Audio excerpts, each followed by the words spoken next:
Die Grenzwacht hielt im Osten, dem Feinde lange stand.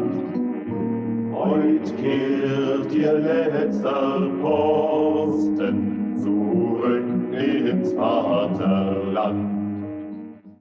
In the winter of 1942 to 1943, the city of Stalingrad was the stage for one of the most brutal and decisive battles of the Second World War. Central to the German efforts to sustain their encircled Sixth Army were the airfields of Karpovka, Pitomnik, and Gumrak. Their fall marked the beginning of the end for the German forces trapped in the city. Karpovka, Pitomnik, and Gumrak airfields were vital supply points for the German Luftwaffe during the Battle of Stalingrad. As the Soviet forces tightened their grip around the city, these airfields became lifelines for the beleaguered German troops, providing essential supplies such as food, ammunition, and medical aid. The German High Command initiated an airlift operation to sustain the Sixth Army. Hundreds of transport planes were tasked with delivering up to 500 tons of supplies daily. However, the harsh winter conditions, craters in the runways, and relentless Soviet attacks made this mission nearly impossible. On November 19, 1942, the Soviet Red Army launched Operation Uranus, a massive counteroffensive aimed at encircling the German Sixth Army. As Soviet forces advanced, Karpovka Airfield came under increasing threat.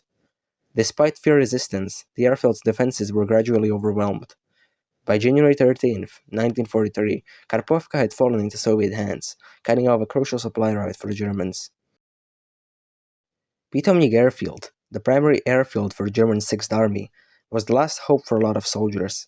It was equipped with a concrete runway and lights for night operations, making it the most suitable airfield for the Luftwaffe's needs. Pitomnik Airfield was a critical hub for the German Sixth Army, handling the majority of the supplies and evacuations. However, the situation at Pitomnik was dire. The airfield was overflowing with crashed aircraft and destroyed vehicles, which were the result of relentless Soviet bombing and strafing runs. Medical supplies were exhausted, and the wounded laid in makeshift hospitals with little hope of treatment. The soldiers, weakened by hunger and cold, could barely mount any effective resistance against the advancing Soviet forces. Morale plummeted as the realization set in that no relief was coming. The edges of the runway were filled with wounded German soldiers whose conditions were deemed not serious enough for evacuations, and only ambulatory cases were actually evacuated by air. By mid-January 1943, Pitomnik came under heavy artillery fire from the Red Army, and on January 15th, the airfield was captured, leaving the Sixth Army with only Gumrak as its last operational airfield. Gumrak Airfield, the final operational airfield for the German Sixth Army, became the last lifeline for the encircled troops. However, the relentless Soviet advance and continuous artillery bombardment made it increasingly difficult to use. By January 23, 1943, Gumrak had fallen, effectively cutting off all aerial supply routes. With the fall of Karpovka, Pitomnik, and Gumrak, the fate of the Sixth Army was sealed. The airlift operation could no longer sustain the encircled troops. Starvation, cold, and relentless Soviet attacks took their toll. By February 2, 1943, the remains of the Sixth Army, numbering around 91,000 men, surrendered to the Soviets. Of those who surrendered, only about 5,000 would survive the harsh conditions of Soviet captivity and return home after the Second World War. This first item is a Luftwaffe cargo tag. These tags are made of metal or cardboard and came in various colors and designs, each indicating different types of cargo. For example, red tags might have been used for ammunition, while yellow tags could indicate medical supplies.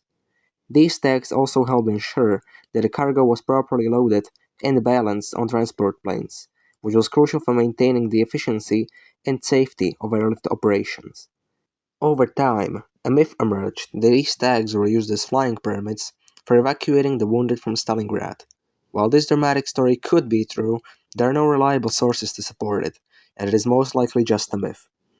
Many of these tags have been found at Stalingrad and Demyansk airfield sites, which most likely started this myth, but they have also been dug up in Germany, Italy, and France at former airfields and equipment dumps.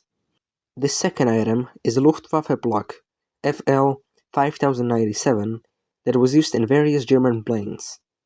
This Romanian can was found in the remains of the Karpovka airfield. It's in quite good condition, with most of the labels still visible. Unfortunately, however, I wasn't able to translate the text on the label itself. These two items were found directly in Stalingrad.